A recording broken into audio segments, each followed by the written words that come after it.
안녕하세요. 여러분을 이롭게 하는 이론수학입니다. 이번 시간에는 경우의 수에 대해서 배워볼 거예요.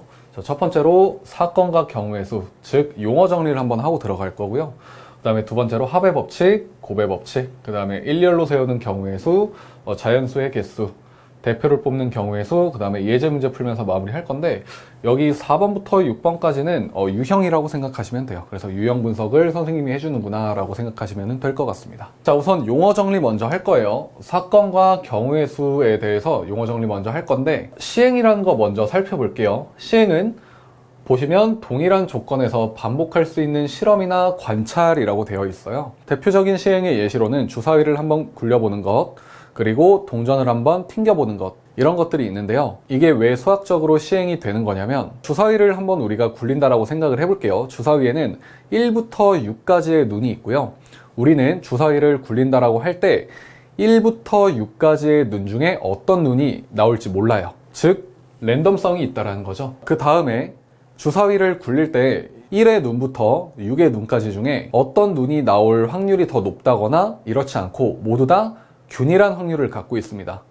즉 균일성을 갖고 있죠. 그래서 시행이라는 거는 이 두 가지가 보장되어 있는 상태, 즉 동일한 조건에서 반복하거나 관찰할 수 있는 어떠한 행위를 하는 것을 시행이라고 생각하시면 될 것 같습니다. 그럼 두 번째로 사건은 무엇이냐? 그렇게 우리가 어떠한 시행을 했어요. 그 시행을 함으로써 나온 결과를 사건이라고 얘기합니다. 예를 들어서 우리가 주사위를 굴렸죠. 우리는 1부터 6까지 눈 중에 어떤 눈이 나올지 모르고요. 그리고 1부터 6까지의 눈은 각자 나올 확률이 다 모두 똑같습니다. 그러한 조건 하에서 주사위를 굴렸더니 예를 들어서 4의 눈이 나왔다고 할게요. 자, 그럼 주사위를 굴리는 시행을 함으로써 이러한 결과를 우리가 관찰할 수 있게 된 거죠.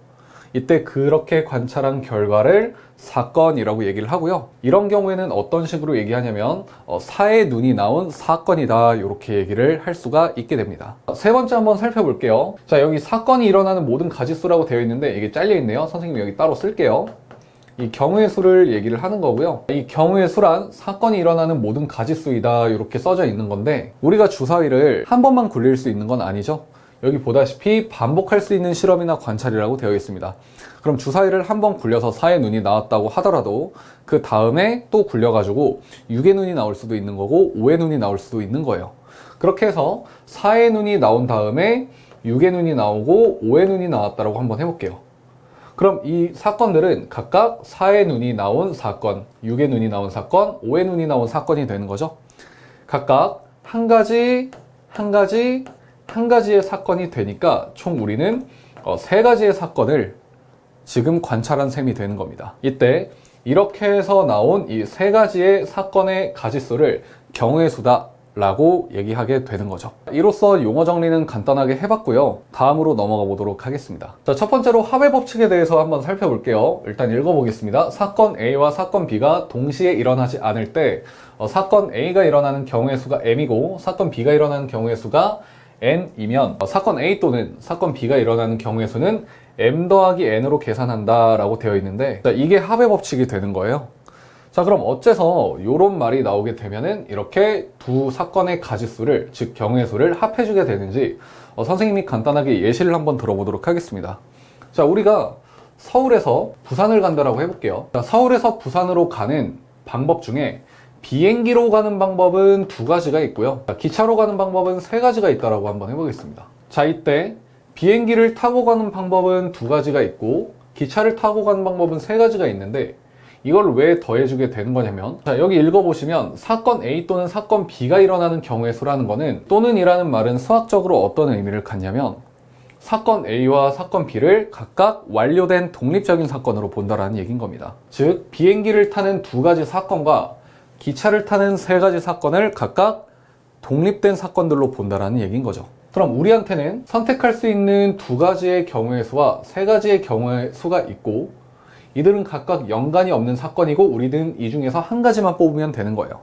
그럼 우리가 선택할 수 있는 경우의 수는 도합 5가지가 된다라고 생각을 할 수가 있다라는 거죠. 그래서 이 합의 법칙 같은 경우에는 이런 또는 이라는 말이 나오거나 아니면 이거나 라는 말이 나오거나 뭐뭐거나 뭐뭐 하거나 이런 접속사들이 나오게 되면 이 합의 법칙에 관련된 문제일 확률이 높고, 고등 과정에서는 단순히 이런 접속사만을 통해서 문제를 풀라 그러면 조금 위험하긴 하지만, 중등 과정에서는 이 정도 선에서 문제를 합의 법칙으로 판명하고 풀어도 무방할 것 같다고 생각을 합니다. 덧붙여 설명하자면 그냥 이렇게 접속사로만 생각하는 것보다는 선생님이 아까 말씀드린 대로 사건 A와 사건 B를 각각 완료된 각각의 독립된 사건으로 볼 때의 경우의 수를 구할 때 이 합의 법칙을 이용한다라고 생각을 하는 게 정석적인 방법일 것 같습니다. 다음으로 한번 넘어가 볼게요. 자, 이번에 얘기할 건 고배 법칙인데요. 사건 A가 일어나는 경우의 수가 M이고 그 각각에 대하여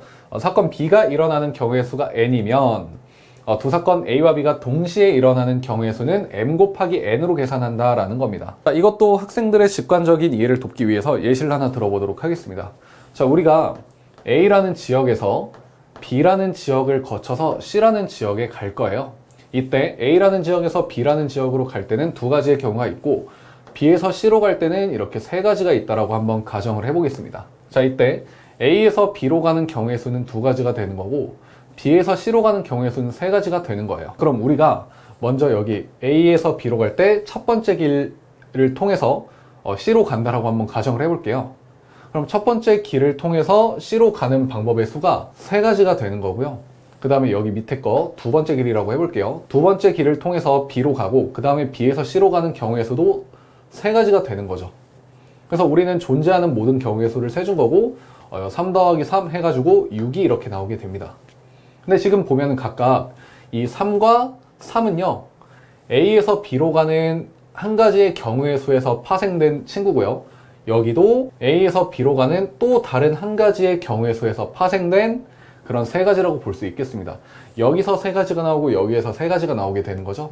그럼 총 A에서 B로 가는 두 가지 경우의 수에 대해서 각각이 세 가지 경우의 수가 열리니까 2 곱하기 3으로 이렇게 계산해서 6가지가 나온다로 볼 수 있다는 겁니다. 자, 그래서 선생님이 학생 여러분한테 하고 싶은 말이 뭐냐면 어떤 사건들이 있을 때 그 사건들이 동시에 일어나거나 연속적으로 일어난다라고 하면은 각각의 사건들의 모든 경우의 수에 대해서 또 다른 사건의 또 다른 경우의 수들이 열리므로 그거는 곱하기로 연산이 된다는 거예요. 그래서 동시에 라는 말이 나오거나 아니면은 연속적으로 라는 말이 나오거나 아니면 연속적으로 라는 말이 나오지 않아도 연속적인 상황이 연출되거나 또는 그런 상황을 연상할 수 있는 이런 그리고와 같은 접속사가 나오게 되거나 하면은 이 고배 법칙으로 문제를 풀면 되겠습니다. 자, 그리고 아까처럼 덧붙여 설명하자면 합의 법칙 같은 경우에는 각각의 완료된 사건, 즉 독립된 사건들의 경우의 수를 연산할 때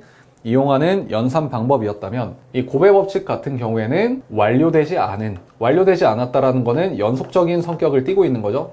완료되지 않은 사건들의 이 경우의 수를 연산할 때 이렇게 고배 법칙을 이용하게 되는 겁니다. 다음으로 넘어가 보도록 하겠습니다. 경우의 수에서 가장 많이 나오는 유형 중에 하나인 일렬로 세우는 경우의 수에 대해서 한번 살펴볼게요.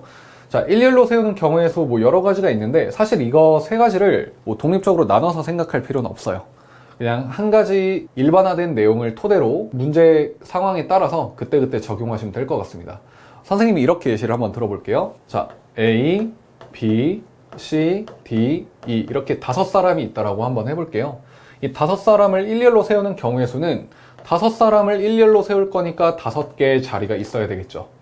첫 번째 자리에 올 사람을 고르는 경우의 수는 5가지가 될 거예요. 그리고 우리는 마지막 사람까지 줄 세워야 사건이 완료가 되는 거니까 아직 사건이 완료가 되지 않았어요. 그러면 완료되지 않은 사건의 경우의 수를 세는 연산 방법인 고배 법칙을 이용해서 연산을 해줄 수가 있을 거고요.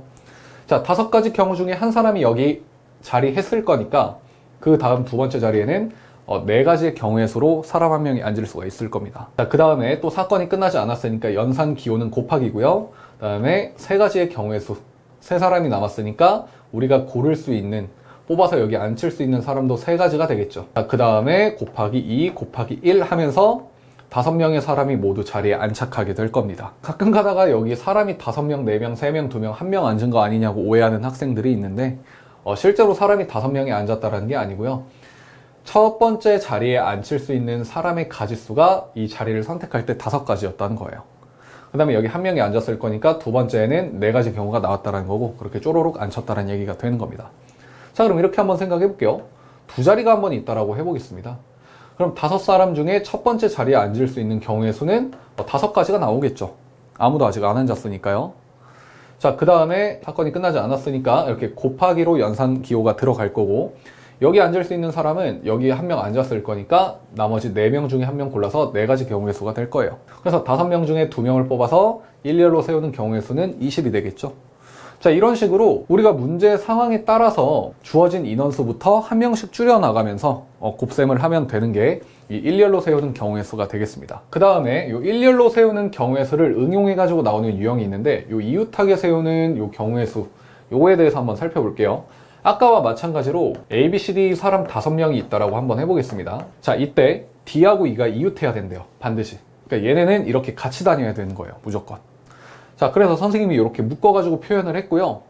반드시 이웃해야 되니까 묶어가지고 같이 다닌다고 생각을 하면 된다라는 거죠. 자, 이때 이 D, E를 하나로 묶음으로써 5명이었던 사람이 마치 4명인 거와 같이 보이게 됩니다. 그러면 우리는 이제 5명을 줄 세우는 게 아니라 4명을 이렇게 줄 세우게 되는 거예요. 맞죠? 그러면은 A 묶음, B 묶음, C 묶음, D 묶음 해가지고 요 4가지가 지네끼리 자리를 바꾸는 경우의 수를 이렇게 세게 됩니다. 자, 근데 이때요, 이 D와 E가 이 그룹 안에서 본인들끼리 또 일렬로 서는 경우의 수가 존재하게 되죠. 그래서 이 상황에 대해서 아직 사건이 끝난 거는 아니고 그래서 곱셈 연산 기호를 사용한 거고요. 이 안에서 본인들끼리 일렬로 서는 경우의 수인 2 곱하기 1이 또 발생한다는 거죠. 그래서 계산을 하게 되면 48가지이구나 라는 게 이렇게 나오게 되는 겁니다. 이게 이웃하게 세우는 경우의 수가 되는 거고요. 한 가지 유형만 더 살펴볼게요. 예를 들어서 A, B, C, D, E 이렇게 한번 가볼게요. 이때 CDE가 이웃한다라고 한번 해보겠습니다. CDE가 그럼 5명이던 사람이 마치 3명과 같이 처음에 일렬로 서게 되는 그런 경우의 수로 보일 거예요. 그러면은 3 곱하기 2 곱하기 1로 전체 묶음에 대한 배열을 계산을 해주고요. 그 다음에 이 안에서 또 C와 D와 E가 서로 자리를 바꾸는 경우의 수가 발생하니까 추가적으로 곱하기 3 곱하기 2 곱하기 1의 경우의 수가 발생할 겁니다. 이렇게 되면은 36가지가 나오게 되는 거죠. 자, 아까는 2명이 이웃하는 경우의 수였고 여기선 3명이 이웃하는 경우의 수였는데 연산 결과를 보다시피 경우의 수가 차이가 나게 되죠. 이처럼 이 경우의 수는 유형에 대한 간단한 분석을 하고 문제 상황에 따라서 그때그때 본인이 적용해 나가는 해결 능력이 요구되는 단원이 되겠습니다. 자, 다음은 자연수의 개수 유형이에요. 이 유형도 엄청나게 많이 나오는 유형이고 자, 한번 읽어보도록 할게요. 0을 포함하지 않는 경우라고 이렇게 되어 있는데 이건 어떤 상황이 되는 거냐면 1, 2, 3, 4, 5 이렇게 숫자 카드 5장이 있다라고 한번 해볼게요. 자, 이때 우리가 두 자리 자연수를 한번 만든다라고 가정을 해보겠습니다. 두 자리 자연수. 자, 그럼 10의 자리에 올 수 있는 자연수의 개수는 5개가 될 거예요. 그 다음에 시행이 아직 끝난 게 아니죠. 시행이 끝나지 않았으니까 연산기호는 곱하기가 될 거고 자, 5가지 중에 한 가지가 여기 10의 자리에 왔을 거니까 남은 카드는 4개여서 4가지가 1의 자리에 올 수 있을 겁니다. 그래서 20가지가 오게 되는 거죠. 자, 이렇게 해가지고 생각을 할 수가 있게 돼요. 이거 일렬로 세우는 경우의 수의 확장 버전 느낌이다 이렇게 생각하시면 될 것 같습니다. 자, 그럼 만약에 3자릿수를 만든다라고 한번 해보죠. 그럼 100의 자리에 올 수 있는 가지수는 5가지가 되는 거예요. 그리고 아직 시행이 끝나지 않았죠. 그래서 4가지가 곱해지게 되고 그 다음에 3가지가 곱해지게 되겠죠. 처음에 5가지로 하나 여기 위치할 거고 그 다음에 두 번째 4개 중에 하나 위치하게 될 거고 나머지 3개 중에 하나 위치하면서 마무리가 될 거니까요. 이때 60가지가 나오게 되겠네요. 자, 이것도 마찬가지로 0을 포함하지 않는 경우 자연수의 개수는 각각 2자리, 3자리를 만들어줄 때 이렇게 경우의 수를 연산하는 유형이구나 라고 생각하시면 될 것 같습니다. 자, 이번엔 0을 포함하는 경우죠. 여기 지금 카드가 5장이죠. 이번에 선생님이 똑같이 카드 5장으로 한번 해볼게요. 그럼 아까와 마찬가지로 5장의 카드가 되는 건데 5를 제외하고 0을 넣었습니다. 그럼 0을 포함하는 경우에 대한 문제가 되는 거고요. 자, 선생님이 똑같이 2자리 한번 만들어 볼게요. 2자리 만들 건데 처음에 10의 자리에 오는 경우의 수가 몇 가지가 될까요? 5장이니까 5가지일까요? 아니죠. 자, 0은 10의 자리에 올 수가 없어요. 그래서 처음에 4가지가 오게 되는 거예요. 그럼 4가지 중에 1가지를 사용하게 되는 거고 1의 자리에는 0이 사용될 수 있으니까 0이 다시 추가가 됩니다. 그래서 두 번째 경우의 수 역시 곱하기 4, 4가지가 오게 되는 거예요. 그래서 16가지가 오게 되는 거죠. 자, 3자리 만든다라고 한번 해볼게요. 마찬가지로 100의 자리에는 0이 올 수 없으니까 처음에 4가지가 오게 되고요. 시행 안 끝났으니까 연산기호는 곱하기. 자, 그 다음에 1가지가 100의 자리에서 사용됐을 거고 0이 여기서부터는 올 수 있으니까 또다시 4가지가 될 거예요. 그 다음에 1가지가 또 사용이 될 거고 1의 자리에는 나머지 3가지 중에 하나가 오겠죠. 그래서 이때는 48가지 이렇게 오게 되네요. 자, 똑같이 숫자 카드 5장을 사용했지만 0이 포함되냐 안 되냐에 따라서 이렇게 연산 결과가 차이 난다는 것을 확인을 할 수가 있게 됩니다. 자, 이것 또한 문제 읽어보고 상황을 잘 인지한 다음에 어떤 유형이구나 라는 걸 빠르게 파악해서 풀이 방법을 적용하시면 될 것 같습니다. 자, 이게 가장 많이 나오는 경우의 수예요. 고1 1학기 과정에서도 경우의 수 단원이 있어요. 앞서 설명드렸던 그 일렬로 세우는 경우의 수 유형과 대표를 뽑는 경우의 수는 고등학교 과정에서도 정말 많이 나오고 응용되는 그런 유형이다 보니까 영상 시청하실 때 반드시 집중해서 보시고 잘 숙지하신 다음에 넘어가시면 좋겠습니다. 자, 먼저 대표 뽑는 경우의 수에서 자격이 다른 대표 뽑는 거 살펴볼게요. 자, 이 순서가 있다는 게 되게 중요해요. 어떤 얘기냐면요. 예를 들어서 사람이 5명이 있다라고 해볼게요. 이 중에서 회장 1명, 부회장을 뽑는 거예요. 회장은 정이라고 하고 부회장은 부라고 하잖아요. 이때 회장이 될 수 있는 가지수는 5가지가 되는 거고요. 부회장을 뽑기 전까지는 선거가 끝난 게 아니니까 연산기호는 곱하기가 되는 거고 나머지 4명 중에서 선출이 되게 됩니다. 그래서 20가지가 나오게 되는 거죠. 그 다음에 뭐 3명을 뽑는다라고 한번 해볼까요? 회장, 부회장, 총무를 뽑는다라고 한번 해보죠. 그러면 회장이 될 수 있는 경우의 수는 5가지, 선거 안 끝났으니까 나머지 4명 남아있고요. 아직 선거 안 끝났으니까 나머지 또 3가지가 나오게 되는 거죠. 그래서 이때 60가지 이렇게 나온다라는 거 기억을 해보시기 바랍니다. 자, 여기까지는 뭐 이해가 안 되는 부분이 없으실 거예요. 자, 근데 자격이 같은 대표를 뽑을 때가 문제가 되는 거예요. 이 순서가 없기 때문에 경우의 수 계산하는 방법이 약간 달라지게 됩니다. 여기 있는 2분의 n 곱하기 n-1은 기억해서 삭제하세요. 이 내용은 뭐 중등 수준에서는 학생들의 직관적인 이해를 돕기 위해서 선생님이 요거에 맞춰서 설명도 한번 하긴 할 건데 그 내용은 그냥 직관적인 이해를 돕기 위해서 그렇게 했구나 라고 알아들으시면 될 것 같고요. 이번 시간에 정확히 일반화된 개념으로도 한 번 더 설명을 할 거예요.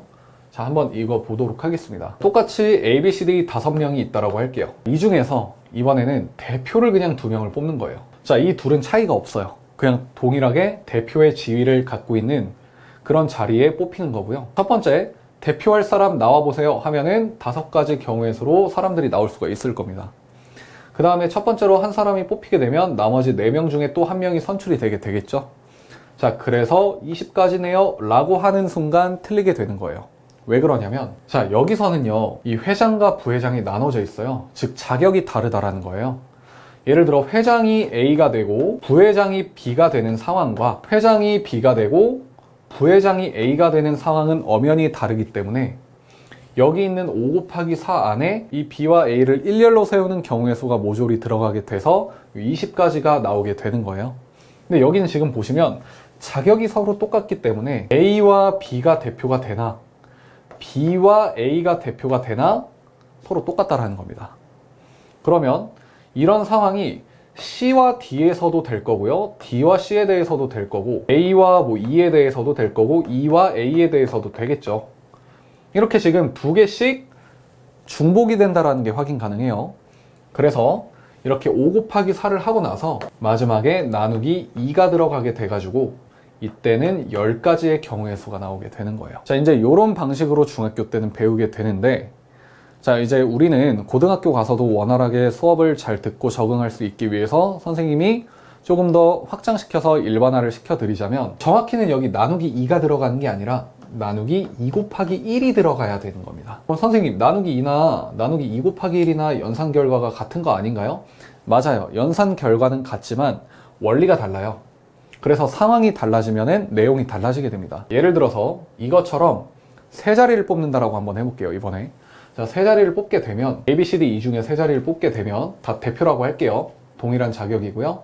자, 처음에 5가지 경우의 수로 첫 번째 대표가 선출이 되게 되고 시행이 안 끝났으니까 곱셈이고요. 그 다음에 4가지가 나오게 되고, 그 다음에 3가지의 경우의 수로 이제 선출이 끝나게 돼요.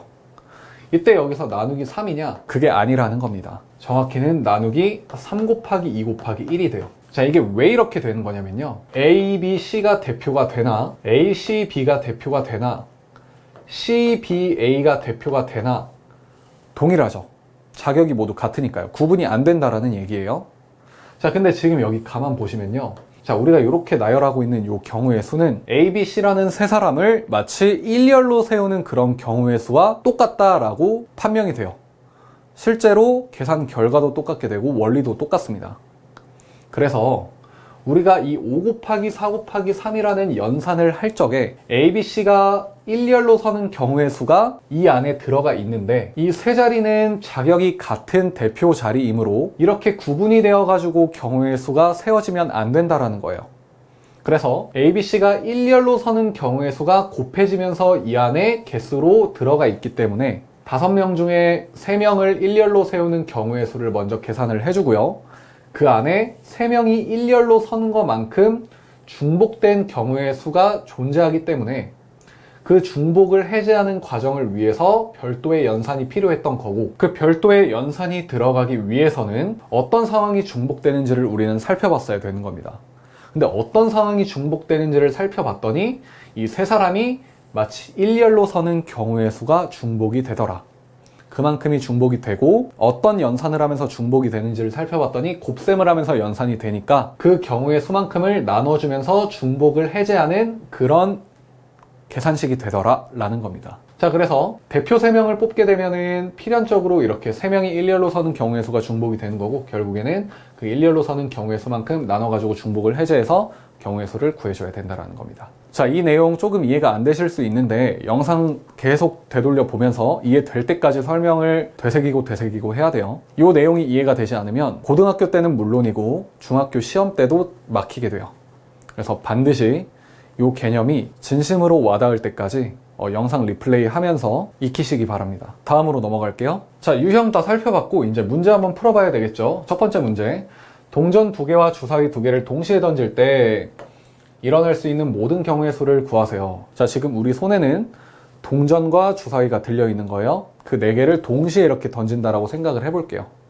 또는 연속적으로 던져도 무방해요. 왜 그러냐면 우리가 동시에 던진다라고 한들 결국에 뭐 동시에 떨어진다고 하더라도 물리적으로 완전히 동시는 일어날 수가 없겠죠. 조금의 간격이 있더라도 연속적으로 상황이 다 일어나는 거예요. 그렇게 한번 예시를 들어서 생각을 해보면, 자, 동전이 2개가 있는데 첫 번째 동전에서 나올 수 있는 경우의 수는 앞면 아니면 뒷면이니까 2가지가 나오게 돼요. 그 다음 동전의 경우의 수도 있겠죠.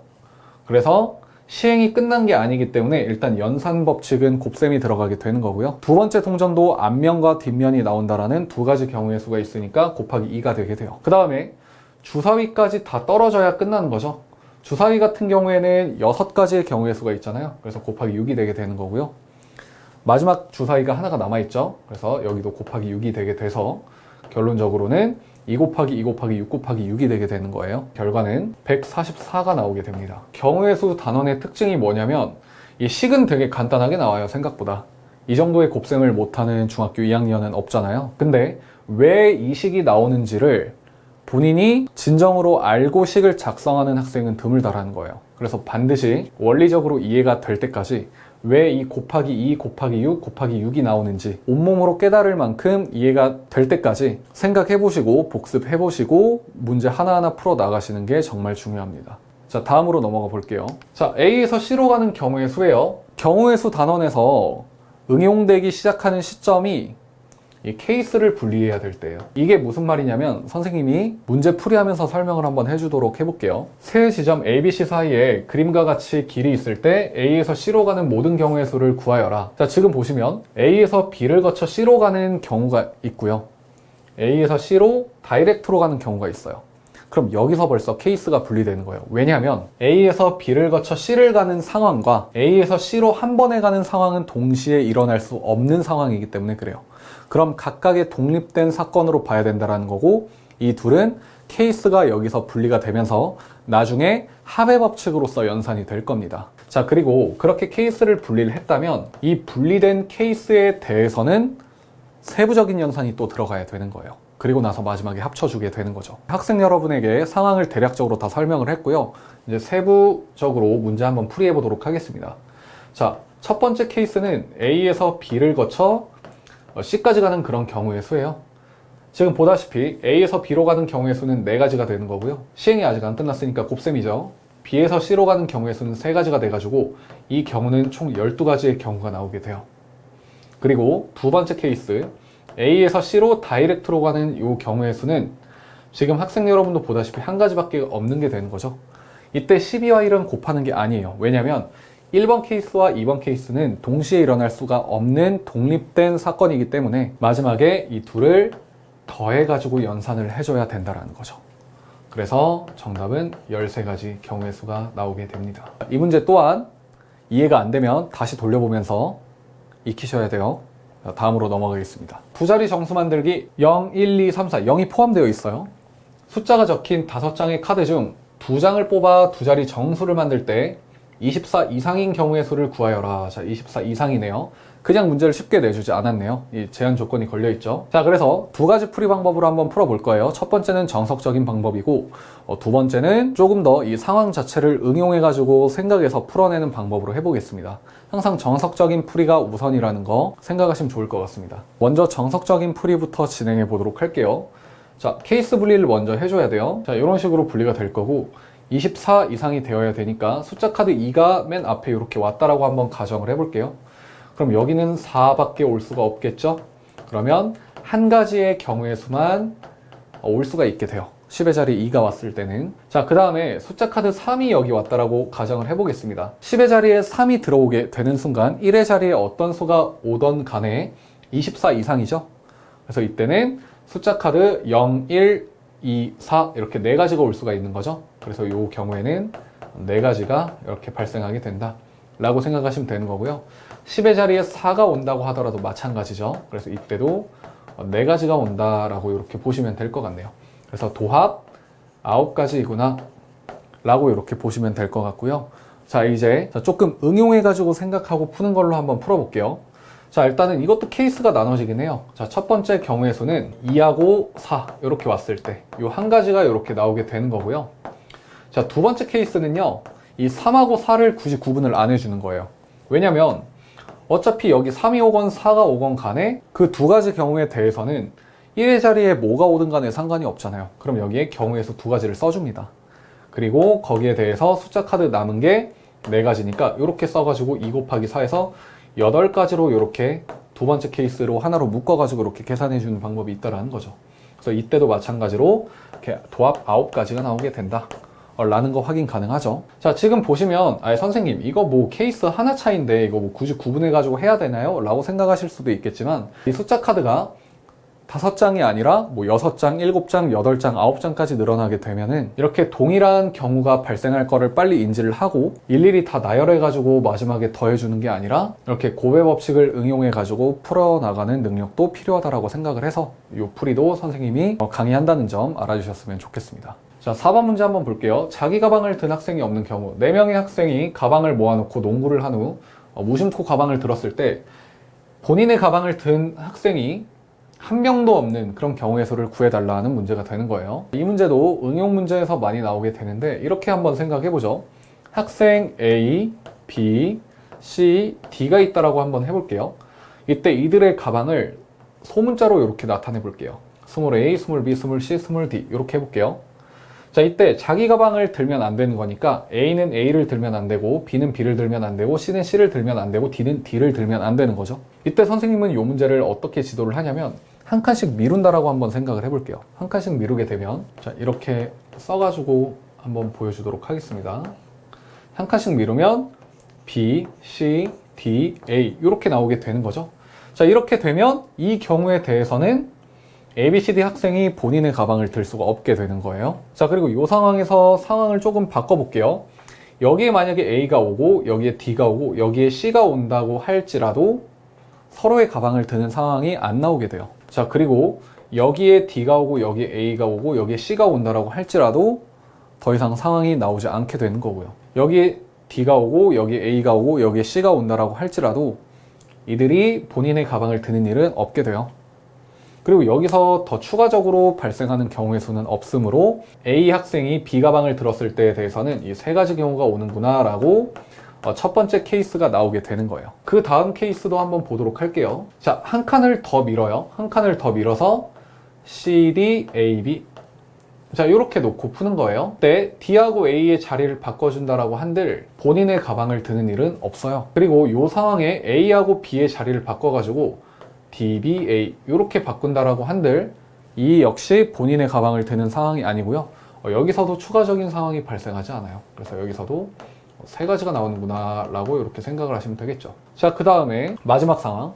이걸 또 한 칸 밀어요. 한 칸 밀으면 D, A, B, C가 되겠죠. 자, 여기서 A하고 C의 자리를 바꾸게 되면 C, B, A 이렇게 나오게 되는 거고요. 자, 그 다음에 여기서 B하고 A의 자리를 바꾸면 되겠죠. 그래서 C, A, B 이렇게 해서 이 경우에도 세 가지가 나오게 돼요. 그리고 여기서 한 칸을 더 미루게 되면은 이제 다시 이렇게 A, B, C대로 돌아오게 되니까 끝나게 되는 거죠. 그래서 이 유형은 응용 문제로서 심화 문제로서 자주 나오는 문제이기 때문에 학생들이 인지하고 있는 경우가 많아서 그냥 보자마자 세 가지 경우로 나오게 되니까 3 곱하기 3으로 바로 9가지라고 써버리는 학생들도 있기는 합니다. 그래서 우리도 이 유형 이렇게 알아놓으면 좋을 것 같아요. 그래서 정답은 9가지 이렇게 적고 넘어가도록 하겠습니다. 자, 이웃하여 서는 경우의 수에 대해서 문제가 나왔네요. 이 이웃하여 서는 경우의 수 같은 경우에는 일렬로 나열하는 유형에 대한 응용 유형이죠. 인지하시고 바로 풀이해 보도록 할게요. A, B, C, D 4명이 한 줄로 늘어서는 방법을 A라고 한다. 그럼 A라는 거는 4 곱하기 3 곱하기 2 곱하기 1이 되겠네요. 첫 번째 자리에 4명, 그 다음에 그 중에서 1명 뽑혔고 시행이 연속되니까 곱셈. 그 다음 경우의 수는 3명, 그 다음 경우의 수는 2명, 그 다음 경우의 수 1명 해가지고 4 곱하기 3 곱하기 2 곱하기 1 해서 24가지가 A의 값이 되게 되는 거고요. 그리고 나서 BC가 이웃하여 서는 방법의 수라고 되어 있죠. 자, 그러면 A, B, C, D를 써놓고 B하고 C를 이렇게 하나의 묶음으로 보게 되는 거죠. 얘네 둘이 이웃해서 다녀야 되니까 항상 같이 다녀야 되는 거예요. 그럼 4명이었던 사람이 마치 3명인 것처럼 움직이게 되는 거죠. 그래서 B는 3명을 일렬로 세우는 경우의 수는 3 곱하기 2 곱하기 1이 되게 되는 거고요. 이때 B하고 C가 이 그룹 안에서 서로 일렬로 서는 경우의 수가 연속적으로 발생하니까 곱하기 2 곱하기 1이 추가적으로 연산되게 됩니다. 그래서 12가지이다 이렇게 보시면 될 것 같고 A 빼기 B의 값이니까 24 빼기 11을 해서 정답은 12가 되게 되는 거죠. 그래서 12 이렇게 적고 넘어가도록 하겠습니다. 자, 예제 6번이에요. 남학생 6명, 여학생 4명을 일렬로 세울 때 여학생 4명이 서로 이웃하는 경우의 수. 자, 이것도 여기서 남자를 A, B, C, D, E, F 이렇게 대문자로 나타내고요. 여자를 G, H, I, J까지 해가지고 이렇게 나타내 보도록 할게요. 자, 지금 보시면 사람이 10명이에요. 사람이 10명인데 여자 4명이 서로 이웃해야 되니까 이 4명을 이렇게 한 그룹으로 묶을 수가 있게 돼요. 그럼 10명이었던 사람이 마치 7명의 묶음이 되는 것처럼 이렇게 일렬로 서는 경우의 수가 먼저 선제적으로 발생하게 돼요. 그래서 7 곱하기 6 곱하기 5 곱하기 4 곱하기 3 곱하기 2 곱하기 1 이렇게 발생하게 되는 거고요. 이 여학생 4명이 이 그룹 안에서 본인들이 또 일렬로 서는 경우의 수가 발생하니까 곱하기 4 곱하기 3 곱하기 2 곱하기 1 해가지고 어마어마하게 큰 숫자가 나오게 돼요. 요거를 계산하게 되면은 12만 960가지가 나오게 돼요. 그래서 학생 여러분은 뭐 요 정도 경우의 수의 크기가 나오게 되면 이 계산기를 이용해 가지고 문제 푸는 것도 괜찮습니다. 이 경우의 수 단원 같은 경우에는 선생님이 학원에서 학생들을 가르칠 때도 이 정도 사이즈의 숫자가 나오게 되면 계산기를 이용하라고 해요. 이 식을 작성하는 게 중요한 거지 이걸 계산하는 게 크게 중요한 건 아니에요. 이 단어는. 그래서 일단 계산 결과는 선생님이 이렇게 알려주도록 하고요. 정답은 그래서 12만 960가지다. 사람 10명이 서면서 그 중에 4명이 이웃하면 이렇게 경우의 수가 크게 발생하는구나 라는 거 알고 넘어가시면 될 것 같습니다. 자, 대표 선출 문제예요. 남학생 3명, 여학생 2명 중에 일단 대표 1명을 뽑아야 되고요. 남녀 구분 없이. 그 다음에 남자 부대표 1명, 여자 부대표 1명을 선출하는 그런 경우에 대해서 얘기를 하면 되는 건데, 자, 일단 이거부터가 케이스가 갈려요. 왜 그러냐면 이 대표가 남녀 성별 관련 없이 그 중에 1명을 뽑는 거기 때문에 남자 대표가 뽑히는 그런 케이스가 있을 거고요. 그 다음에 여자 대표가 뽑히는 그런 케이스가 있게 되죠. 그래서 이렇게 2가지 케이스로 나눠지게 되는 거고, 그 다음에 남자 부대표 1명, 여자 부대표 1명 이렇게 뽑게 되면 되는 거죠. 계산 한번 해보도록 할게요. 일단 사람이 처음에 5명이에요. 그 중에 남자가 대표로 뽑히는 경우의 수는 3가지가 되겠죠. 남자 3명이니까. 그 다음에 여자 중에 부대표 1명 나오는 경우의 수는 2가지가 되는 거고요. 그 다음에 아직 시행이 안 끝났어요. 남자도 부대표가 1명 나와야 되는데 남자 3명 중에 1명이 대표로 뽑혔을 거니까 남아있는 남자 2명 이렇게 되겠죠. 그래서 12가지 경우의 수가 이렇게 나오게 돼요. 이번엔 여자가 대표로 뽑히는 경우의 수부터 살펴볼게요. 여자가 2명이 있죠. 그래서 2명 중에 1명이 여기 뽑혔을 거고, 시행이 안 끝났죠. 자, 여자 부대표가 되는 경우의 수는 1명 남았을 거니까 곱하기 1이 올 거예요. 그 다음에 남자는 3명이 아직 남아있죠. 그래서 이때는 6가지가 되게 되는 거고요. 자, 여기 있는 이 12가지 경우와 6가지 경우는 서로 절대로 동시에 일어날 수가 없는 경우의 수니까 덧셈으로 연산이 돼서 도합 18가지가 나오게 된다. 이렇게 보시면 될 것 같습니다. 예제 8번 한번 살펴볼게요. 10개의 사과를 3무더기로 나누는 방법은 모두 몇 가지인가? 단 어느 무더기든 적어도 1개는 놓아야 된다라고 되어 있는데, 이렇게 한번 생각해 볼게요. 우리가 사과를 놔요. 사과 무더기를 땅에다가 내려놓고 우리가 이렇게 보고 있어요. 자, 이때 이 3개의 사과 무더기가 이렇게 놔져 있든 아니면은 뭐 이렇게 놔져 있든 아니면 뭐 이렇게 놔져 있든 이거는 크게 상관이 없는 거죠. 이거는 크게 상관이 없어요. 어떻게 놔져 있든 간에. 즉 순서를 고려하지 않아도 된다는 거예요. 무더기끼리. 예를 들어 가지고 지금 10개니까 여기에 뭐 2개, 3개, 5개 이렇게가 되어 있든, 아니면 여기에 2개, 3개, 5개 이렇게 되어 있든, 여기 뭐 3개, 2개, 5개 이렇게 되어 있든 상관이 없다라는 거예요. 이거는 뭐 순서가 중요한 게 아니잖아요. 그냥 바닥에 놓아져 있는 거죠. 그래서 우리는 이 경우의 수를 세워줄 때 3개로 이루어져 있는 순서상으로 경우의 수를 세워주면 될 것 같습니다. 단 1개는 무조건 들어가야 되니까 순서상 중에 0이 되는 것이 나오면 안 되는 거죠. 그래서 한번 세워보도록 할게요. 자, 1, 1, 8. 일단 이렇게 하나가 나오게 되네요. 하나씩 올리면서 계산해 보도록 할게요. 그 다음에 1, 2, 7 이렇게 나오겠죠. 그 다음에 1, 3, 6 이렇게 나오고요. 1, 4, 5 이렇게 나오게 되고, 여기서 4를 하나 더 올리게 되면은 154가 되게 되는데, 이거 구분 없다라고 방금 얘기했었죠. 그래서 얘랑 얘랑은 중복된 상황이니까 이건 안 되는 거예요. 그래서 1에서는 딱 이렇게 4가지가 나오는구나 라고 생각을 하시면 될 것 같습니다. 자, 그 다음에 2로 한번 가볼게요. 자, 이 다음에 1이 나오면 안 돼요. 그럼 2, 1, 7이 돼버려서 여기서 중복되니까 이 다음에 2로 가야 되는 거고요. 2, 2, 6이 되겠죠. 그 다음에 2, 3, 5가 되는 거고요. 그 다음에 4, 4가 되게 되는 거고, 여기서 2, 5로 올라가 버리면 2, 3, 5랑 겹쳐지게 되니까 2도 여기서 끝이에요. 그래서 3가지가 나오게 되는 거죠. 자, 그 다음에 3으로 한번 가보도록 할게요. 3, 3, 4가 되게 되는 거고요. 그 다음에 3, 4로 올라가게 되면 여기랑 겹치니까 이때부터 또 안 되는 거죠. 그쵸? 자, 4도 한번 살펴보죠. 일단 4, 4도 안 돼요. 왜냐면 여기 2, 4, 4가 있거든요. 그럼 4, 5를 할 거냐? 4, 5도 안 돼요. 여기 1, 4, 5가 있기 때문에 그래요. 그래서 4부터는 아예 그냥 안 되는구나 해서 4가지, 3가지, 1가지 해가지고 8가지가 정답이 되는구나 라고 생각하시고 넘어가시면 될 것 같습니다. 자, 오늘도 이렇게 예제 문제까지 살펴봤고요. 경우의 수 단원 같은 경우에는 계산 과정은 정말 쉽게 나오지만 그 간단한 계산식이 왜 작성되는지를 학생들이 엄청 어려워합니다. 그래서 반드시 선생님이 설명한 유형들에 대해서는 이해가 될 때까지 계속 반복해서 영상 시청하시고요. 예제 문제 풀이도 선생님이 풀이를 먼저 알려드리기 전에 혼자 먼저 한번 풀이해 보려고 노력해 보시고, 그 다음에 도저히 안 된다 싶으면은 선생님의 풀이를 보면서 복습하면 좋을 것 같습니다. 그럼 선생님은 다음 시간에 또 다른 내용으로 학생 여러분 찾아뵙도록 하겠습니다. 감사합니다.